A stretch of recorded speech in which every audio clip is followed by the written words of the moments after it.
भाव बहुत सूक्ष्म चीज है। जब हम आप इतना पकड़ते हैं तो महादेव तो सूक्ष्माति सूक्ष्म है, वो कितना पकड़ता होगा। आप बताइए, आप में से हम में से बहुत सारे लोग ऐसे हैं जो किसी के घर जाते हैं, कोई है अपना रिश्तेदार है, दोस्त है, परिचित है, पड़ोसी है, उसके घर आप जाते हैं, वो आपको खाना भी खिलाता है, वो आपका स्वागत बात भी करता है, लेकिन जब आप वहां से निकलते हैं तो आपका मन उदास रहता है।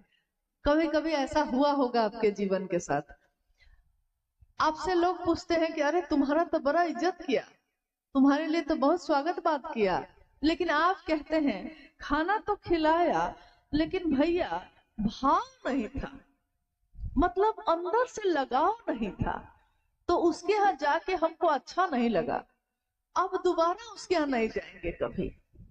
लेकिन इसी दुधि में जब 1998 की बात हो रही थी, एक झोपड़ी में एक गुरु भाई के साथ बैठे शिव की चर्चा हो रही थी। उस झोपड़ी में क्या रहा होगा, एक छोटी सी झोपड़ी में कौन से महल होंगे, कौन से पलंग और संपत्ति रही होगी, लेकिन अगर भाव हो, भाव, अगर अपनापन का भाव हो तो बाकी कोई भी चीज ना हो तब भी रिश्ता गहरा होता है, तब भी हम उस व्यक्ति से बार बार मिलना चाहते हैं जिसने सिर्फ भाव दिया है आपको और उसके पास कुछ नहीं है।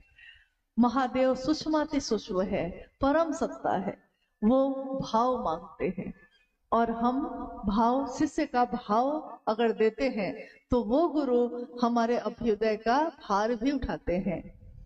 आइए आज के इस शिव गुरु महोत्सव में अगर कोई जिज्ञासा आई है आपके द्वारा, क्योंकि हम लोग कोई विद्वान नहीं है, हम सब महादेव के शिष्य हैं और उस रास्ते पे, जिस रास्ते पे चलने का संदेश साहब और दीदी ने दिया है, हम सब उस रास्ते पे चल रहे हैं। आप गुरु भाई हैं, गुरु बहन हैं, मैं भी एक गुरु बहन हूँ। मैं भी अपने गुरु के काम में जो भी मेरी सामर्थ है, निर्बल ही सही, कम ही सही, लेकिन जितना भी कर सकूं इसकी कोशिश करती हूँ। आप भी अपने जगह पे करते हैं, इसलिए हम भी आपसे कुछ सीखते हैं, आप भी हमसे कुछ सीखते हैं, लेकिन हम सबको सिखाने वाले मूल कर्ता, मूल गुरु शिव हैं। लेकिन हमारे आपके माध्यम से वो कुछ न कुछ कहवाते हैं, कुछ न कुछ सुनवाते हैं। आइए, अगर कोई जिज्ञासा आई है तो हम लोग उस पर भी बात करते हैं।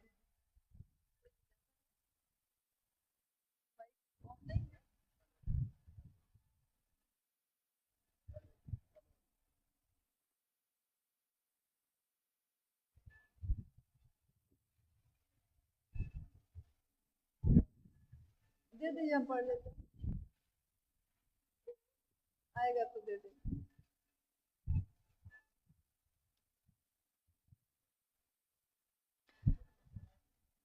कुहुआ, कुहुआ नाम है, कुरुआ।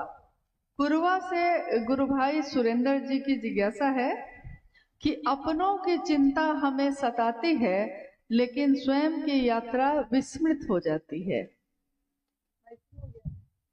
कौन हुआ आपका? नहीं।